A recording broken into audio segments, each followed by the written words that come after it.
오늘 우리에게 주시는 하나님 말씀은 시편 150편 1절에서 6절까지 말씀입니다. 제가 봉독하겠습니다.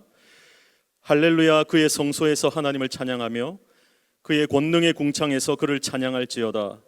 그의 능하신 행동을 찬양하며 그의 지극히 위대하심을 따라 찬양할지어다. 나팔 소리로 찬양하며 비파와 수금으로 찬양할지어다. 소고치며 춤추어 찬양하며 현악과 퉁소로 찬양할지어다. 큰 소리 나는 제금으로 찬양하며 높은 소리 나는 제금으로 찬양할지어다.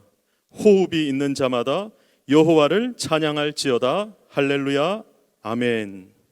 성경을 읽다 보면 이스라엘 백성들이 어떤 하나님의 큰 기적을 보면 그들에게 믿음이 생기다가도 기적이 보이지 않는 그런 평범한 삶을 살아갈 때 우상을 섬긴다든지 신앙이 흔들리는 모습을 보게 됩니다. 그러나 성경의 위대한 지도자들, 신앙의 모델과 같은 그런 사람들을 보면 하나님께서 어떤 기적을 보이지 않으시더라도 말씀대로 정직하고 성실하게 그런 예배자의 모습을 보입니다. 하나님께서 어떤 기적을 우리에게 보이지 않더라도 하나님을 전심으로 사랑하고 경외하며 예배할 수 있는가? 우리의 예배는 세상의 우상을 섬기는 사람들과 같지 아니하고 우리가 그런 유일하신 하나님, 우리가 예배하는 그 하나님을 기뻐하며 즐거워할 수 있어야 합니다. 오늘 이 시대를 살아가는 우리는 어떻습니까? 때로는 우리가 먼저 어떤 것을 얻기를 바라며 예배를 드릴 때가 있지 않습니까? 예배를 드리며 죄 용서받기를 원하고, 예배를 드리며 위로받기를 원하고, 예배를 드리며 소망을 가지기를 원합니다. 예배를 드리며 문제가 해결되기를 원하고, 예배를 드리며 마음의 깨달음과 어떤 지혜를 얻기를 원합니다. 이 모든 것이 잘못된 요구가 아닙니다. 우리 모든 성도들에게 필요한 것이지만 그것이 우선이 되어서는 안 됩니다. 하나님 그 자체로 만족할 뿐만 아니라 그의 거룩하심을 인정하며 예배로 나아가야 하고, 하나님께서는 이 세상 그 무엇과도 비교할 수 없는 존귀와 영광을 가지신 분으로 우리가 그 앞에 예배할 수 있어야 합니다. 그런 하나님을 인정하지 않고서 하나님 앞에 예배드리며 무언가 얻기를 바라는 마음이 먼저 있다면 그것은 잘못된 예배의 시작입니다. 예배를 드리면서 내가 무엇을 얻기를 바라며 시작하지 말고, 만약 그 마음이 먼저 내게 들었다면 회개하며 하나님의 영광과 존귀와 감사의 그 마음을 다시 회복하고 예배로 나아갈 수 있어야 합니다. 연약하지만 나를 통해 하나님께서 무엇을 받으시는지 생각해야 합니다. 그래서 우리의 예배는 하나님의 존귀와 영광과 감사와 찬양을 받으시기에 합당하신 우리 하나님이심을 기억하며 예배하러 나아가야 합니다. 저도 그렇지만 많은 사람들이 부모님을 한 번씩 찾아뵙고 인사를 드립니다. 어떻게 보면 자식으로서 마땅히 해야 할 도리인데 워낙 바쁘게 살아가다 보니 소홀하게 할 때가 있습니다. 그러다 보니 자식이 부모님의 마음을 헤아리지 못하고 형식적으로 부모님을 찾아뵙고 인사하는 경우도 생기게 됩니다. 때로는 부모님이 어떤 마음인가를 생각하기보다 나 자신의 만족을 위해서 부모님을 찾아뵐 때도 있고, 남이 보기 때문에 혹은 남들과 비교하면서 체면으로 할 때도 생깁니다.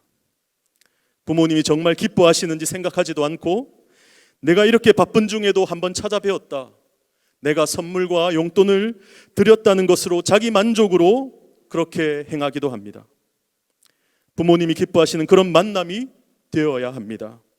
그분이 나에게 어떤 분이신가, 나를 위해 어떤 일을 행하셨는가를 깨닫고 기쁜 마음으로 만나 뵙는 시간이 되어야 할 것입니다. 그것이 정말 부모님께 기쁨이 될 것이고, 그로 인해 나도 기쁨을 누리게 될 것입니다. 하나님을 만나는 우리의 예배도 그렇습니다. 우리가 예배를 드리는 목적이 나를 위한 것인지 아니면 하나님을 위한 것인지를 분명히 해야 합니다. 나를 기쁘게 하는 것이 목적인가, 아니면 하나님을 기쁘시게 하는 것이 목적인가? 하나님의 존재 그 자체, 하나님의 그 이름만으로 만족을 누리며 나아가는 예배가 되어야 하겠습니다. 그렇게 하나님께서 찾으시는 한 예배자의 모습으로 우리는 더욱 성장해야만 할 것입니다. 하나님께서 나에게 어떤 분이신지, 나를 위해 행하신 그 일들이 무엇인지를 깨닫고 기쁨으로 나아가야 하겠습니다. 내가 하루를 시작하기 전에 하나님께 예배를 드리지 않으면 뭔가 좀 찝찝한 그런 마음이 있어서 예배를 드리고, 혹은 내가 하루를 살아갈 힘을 얻기 위해 예배 드리고, 내가 행복하기 위해 먼저 만나야 하는 분이 하나님이십니까? 물론 하나님을 예배하면 우리의 삶에 하나님으로 인하여 변화가 생기겠지만, 나의 행복을 위한 수단으로서 우리의 예배와 기도가 사용되지 말아야 할 것입니다. 하나님과의 만남이 우선순위나 어떤 목적을 위한 수단이 아니라 하나님과의 만남 그 자체가 본질이 되어야 합니다. 하나님과의 만남은 나의 영혼의 생명입니다.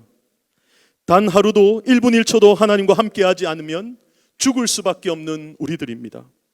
마치 공기를 매 순간 마시지 않으면 죽을 수밖에 없는 것처럼 하나님께 드리는 예배는 우리의 영혼의 생명 그 자체인 것입니다. 오늘 우리 읽은 말씀처럼 우리의 전심으로 우리의 삶의 모든 것을 다 하나님께 올려드리는 예배가 되기를 바랍니다. 호흡이 있는 자마다 여호와를 찬양할지어다. 할렐루야, 아멘. 이 시간 우리 함께 합심해서 기도하겠습니다.